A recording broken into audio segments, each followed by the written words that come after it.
कपिल, बहुत चुनौतीपूर्ण है इस मार्केट में। जाहिर सी बात है कि एक बहुत सटीक और बेहतर रणनीति देना। फिलहाल अब जो 2 घंटे का बाजार बचा हुआ उसमें किस तरह के संकेत देख रहे हैं और आपकी रणनीति आज के लिए ट्रेडिंग के लिहाज से क्या होगी? स्ट्रक्चर को हम बारीकी से देखें ना तो इसने काफी क्लियरली एक फॉल का सेटअप यहाँ पे बनाया हुआ है। पिछले 11 हफ्तों से आई थिंक मार्केट की रेंज कुछ 21,800 से 22,800 की थी, लेकिन पिछले 5 से 6 दिनों से मार्केट ने रेंज अपनी थोड़ी सी छोटी कर दी थी। 12,800 ऊपर में और 22,300 नीचे में। लेकिन जैसे ही मार्केट ने 22,300 का लेवल निकाला था तो नेक्स्ट बेस्ट सपोर्ट लेवल 22,100 का था। तो आज हमें दो सपोर्ट लेवल ब्रीच होते हुए देखने मिल रहे हैं। तब ऐसा एक प्रावधान हम बना सकते हैं कि मार्केट का जब भी कोई इंटरमीडिएट करेक्शन होता है तो 22,150 काफी एक स्टिफ रेजिस्टेंस रहेगा। और जब तक ये लेवल के नीचे मार्केट रहता है तब एक नेगेटिविटी का ही झुकाव रहेगा मार्केट में। और नीचे में जो 21,800 के काफी टाइम से सपोर्ट लेवल बने हुए हैं, तो वहां पे इसका डाउनसाइड पोटेंशियल हो सकती है। तो इस दौरान मैं सेक्टर वाइज के स्ट्रक्चर को देखता हूं तो बैंक निफ्टी थी या फिर कुछ हल्के थे, वो काफी लैगार्ड रहे हुए थे। और आज भी हमें उसमें जो फ्रेश ब्रेकडाउन या फिर ऑनगोइंग सेलिंग प्रेशर देखने मिल रहा है। तो सबसे पहला मेरा कॉल आईडीएफसी फर्स्ट पे रहेगा।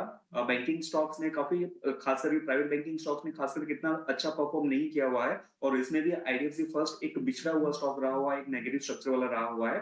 तो 76.45 के लेवल पे, करंट लेवल पे शॉर्ट का व्यू बनता है। 78 का स्टॉप लॉस रहेगा और नीचे में 74 के टारगेट्स हमें देखने मिल सकते हैं। और दूसरा जो डायग्नोस्टिक स्टॉक है, वहां पे भी हमें जब भी मार्केट ऊपर जा रही थी तभी भी वहां से हमें पार्टिसिपेंट खास नहीं देखने मिला था। तो पहले से ही वो वीक काउंटर रहा हुआ है, लाल पैथ ले। तो 2243 के लेवल पे इसका भी व्यू हमारा शॉर्ट बनता है। और स्टॉप लॉस इसका 2300 के रहेंगे और नीचे में हमें 2100 के टारगेट देखने मिल सकते हैं। फर्स्ट बैंक यहाँ पर और इसके साथ ही डॉक्टर लाल पैथलैब ट्रेडिंग के लिहाज से पसंद आता हुआ इस वक्त कपिल जी को। अक्षय, आपके पास आना चाहेंगे, बताइए आपकी पसंद क्या है?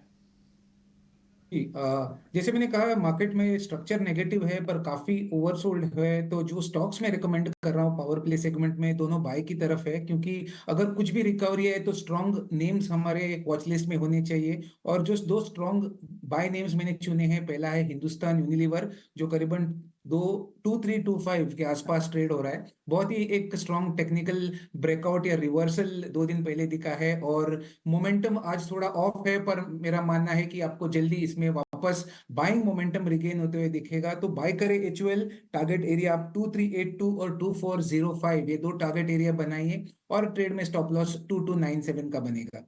दूसरा ट्रेड है अशोक लेलैंड।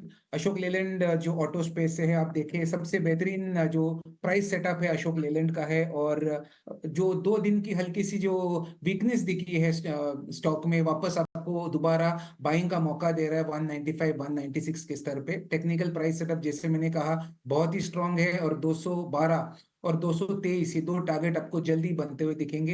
ये ट्रेड में आप स्टॉप लॉस के अगर जरिए रखना चाहते हैं तो 192 का एक ट्रेडिंग स्टॉप लॉस आप बना के चल सकते हैं।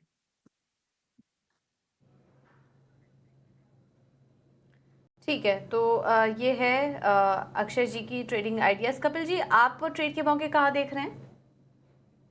जी, जैसे मैंने अभी डिस्कस किया, एक आईडीएफसी फर्स्ट लिमिटेड था और लालपेट लैब था, तो वहां पे मुझे एक शॉर्ट की अपॉर्चुनिटीज देखने मिल रही हैं। अच्छा, ठीक है। तो ये कुछ कॉल्स हैं आज के ट्रेडिंग आइडियाज। इस बीच एशियन पेंट्स के नतीजे आपके स्क्रीन पर आ रहे हैं। 28 रुपए प्रति शेयर के डिविडेंड का ऐलान किया है। आय जो आई है वो 8,730 करोड़ की आई है। अनुमान था 9,050 करोड़ का। और इसके अलावा अगर मुनाफे का फिगर देखेंगे तो 1257 करोड़ के मुनाफे का फिगर आया है। 1299 करोड़ का अनुमान था स्ट्रीट को। नतीजे on the face of it अगर देखें तो अनुमान से थोड़ी कमजोर नजर आ रहे हैं। एक बार मार्जिन के फिगर्स भी देख लेंगे और उसके बाद वॉल्यूम ग्रोथ जिस पर की नजर थी बाजार की, वो भी देखना होगा कि वॉल्यूम ग्रोथ कैसे नजर आ रहे हैं। वैसे जैसे ही नतीजे आए यहाँ पर गिरावट आई स्टॉक में और 2% ये शेयर नीचे आ चुका है। कपिल जी, एक बार एशियन पेंट्स के चार्ट रेडी रखिएगा, रिजल्ट्स पर आपका रिएक्शन लेंगे। तो लेकिन नंबर अभी जो जो भी आ रहे हैं सामने, मुनाफा देखें और आय देखें तो फिलहाल अनुमान से कमज़ोर ही नंबर्स यहाँ पर देखने को मिल रहे हैं। 28 रुपये प्रति शेयर के डिविडेंड की भी कंपनी ने घोषणा की है। डोमेस्टिक वॉल्यूम ग्रोथ जो है वो 10% पर आई है, अनुमान 8 से 10% का था। ये भी कुछ डिटेल्स इस वक्त नंबर्स में निकल कर आ रहे हैं। तो डोमेस्टिक वॉल्यूम ग्रोथ है 10% पर। तो अपर साइड यहाँ पर जो अनुमान हम लेकर चल रहे थे, अपर साइड ये नंबर्स आए हैं। स्टॉक 2% नीचे इस वक्त आ चुका है। कपिल जी, एशियन पेंट्स के चार्ट देखिए, क्या यहाँ से और वीकनेस आपको दिखाई दे रही है स्टॉक में? बेसिकली चार्ट का स्ट्रक्चर हम देखते हैं तो 2.5 से 3 साल में स्टॉक प्राइस ने काफी एक म्यूटेड परफॉर्मेंस ही रहा हुआ है, और अभी 2.5 से 3 साल की जो रेंज थी उसकी लोअर बैंड पे ही चल रहा है। और नेगेटिव रिजल्ट होने का ऑफकोर्स एक इम्प्लीकेशन तो रहेगा, लेकिन ज्यादा नहीं रहना चाहिए। बट यहाँ पे कोई बाय अपॉर्चुनिटी भी नहीं देखने मिल रही है। 2770 के लेवल पे ये स्टॉक चल रहा है, और इसने जो पिछले के 2 से 3 लो लेवल्स थे उसको भी ब्रीच किया हुआ है। तो एक माइन्यूट नेगेटिव डेवलपमेंट तो है, और मैं स्टॉक को और भी नीचे की ओर देख रहा हूँ। और नीचे में ये स्टॉक कहाँ ना कहाँ पे 2700 तक की एक डाउनसाइड पोटेंशियल इसकी हो सकती है शॉर्ट टर्म में। तो अभी फिलहाल करेक्शन नजर आ रहा है। अनुमान से कमजोर नतीजे फिलहाल दिखाई दे रहे हैं, लेकिन कमेंट्री कैसी आती है इस पर नजर रहेगी, क्योंकि हर फ्रंट पर मार्जिन अगर देखेंगे तो वहां पर भी नतीजे कमजोर आए हैं। एक वॉल्यूम ग्रोथ का जो फिगर आया उसकी वजह से हम थोड़ी रिकवरी यहाँ पर देख रहे हैं, लेकिन फिलहाल अभी स्टॉक्स में कोई ट्रेड लेने से बचिए। एशियन पेंट्स पर ये सलाह, थोड़ा सेटल हो जाने दीजिए। नतीजे अभी आए हैं, सेटल हो जाने दीजिए स्टॉक, उसके बाद कोई निर्णय लीजिए इस पे। खबर आपको बता दें कि एसबीआई के चौथी तिमाही के नतीजे सामने आते हुए अनुमान से बेहतर इस वक्त नतीजे नजर आते हुए जो मुनाफा है उस पर जरा गौर कीजिए। 20,700 के करीब मुनाफा, 20,700 करोड़ के करीब मुनाफा नजर आता हुआ, जो कि अनुमान था 16,695 का। 16,700 के करोड़ का अनुमान था, उससे बेहतर इस वक्त नजर आते हुए आंकड़े। और उसका असर, इंपैक्ट देखिए इस वक्त स्टॉक पर भी नजर आता हुआ। 2.25% का उछाल इस वक्त स्टॉक में नजर आता हुआ। आप देखिए मुनाफे के फ्रंट पे जबरदस्त नंबर सामने आए हैं। इसके अलावा अगर हम बात करें बाकी फिगर्स की, तो ग्रॉस एनपीए भी जो है वो 2.42% से घटा है।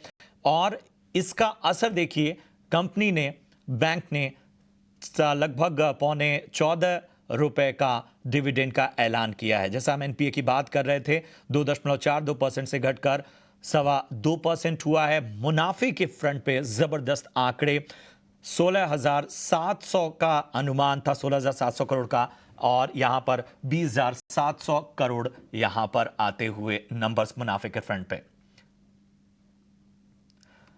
जी पूजा, बताएं अनुमान और बाकी चीजें जो मुनाफे सामने। के फ्रंट पर तो जी,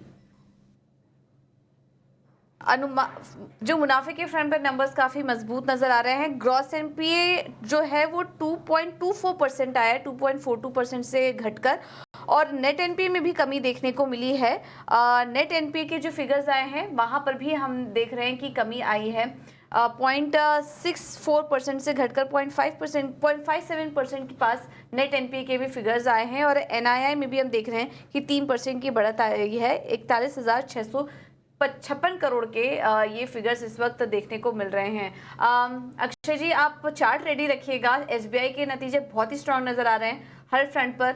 नेट एनपीए भी अनुमान से बेहतर है, ग्रॉस एनपीए के आंकड़े भी बेहतर नजर आ रहे हैं, मुनाफा भी देखेंगे वो भी बेहतर है, और अगर एनआईआई भी देखेंगे तो वहां पे भी बढ़त आई है। अच्छी बात इसमें यह है कि एसबीआई के नतीजों में हम एक डिक्लाइन की एक्सपेक्टेशन कर रहे थे, क्योंकि पिछला साल जो बेस था वो भी काफी ऊंचा था, तो उसको देख के ये उम्मीद लगाई जा रही थी कि मुनाफे में एक डिक्लाइन आ सकता है, लेकिन ऐसा नहीं हुआ और काफी स्ट्रॉन्ग ग्रोथ देखने को मिली। मुनाफे के फ्रंट पर भी जो प्री प्रोविजनिंग ऑपरेटिंग प्रॉफिट है वो भी हम आपके सामने लाने की कोशिश करेंगे, उस फ्रंट पर भी नंबर्स अच्छे नजर आ रहे हैं। तो ऑपरेशनली जहां पर हम वीकनेस एक्सपेक्ट कर रहे थे, देखिए पीपीओपी प्रॉफिट 16% की बढ़त वहां पर देखने को मिली है। यहाँ पर हम डिक्लाइन एक्सपेक्ट कर रहे थे, लेकिन हर फ्रंट पर नंबर्स बेहतर नजर आ रहे हैं। एसेट क्वालिटी के नंबर्स भी अच्छे हैं, जिस वजह से स्ट्रीट उसको एंकरेज भी कर रहा है, थम्स अप भी दे रहा है। 2% स्टॉक ऊपर आ चुका है एसबीआई का, ये काफी इंपॉर्टेंट नतीजा है। हम देखेंगे बैंक निफ्टी में भी किस तरह का असर पड़ता है। लेकिन अक्षय जी, एसबीआई के जो नंबर्स आए हैं, स्टॉक भी ऊपर आया है, क्या यहाँ से और तेजी देख रहे हैं आप, और बैंक निफ्टी को इससे कितना सपोर्ट मिल सकता है? पूजा जी, मैं भी सहमत हूँ। नंबर्स बहुत ही अच्छे हैं और रिएक्शन भी पॉजिटिव रहा है। और आप चार्ट्स पे भी देखें तो एसबीआई का जो ओवरऑल प्राइस सेटअप है बहुत ही स्ट्रांग रहा है गए 5-6 ट्रेडिंग सेशन में, जहां पे काफी बिकवाली दिखी है ब्रॉडर मार्केट में। ये स्टॉक बहुत ही स्ट्रांग ग्राउंड पे खड़ा हुआ है। तो मेरा ओवरऑल प्राइस रीडिंग है कि 800 एक बहुत ही अहम सपोर्ट है एसबीआई में, और जब तक 800 होल्ड कर रहा है एसबीआई का व्यू पॉजिटिव है।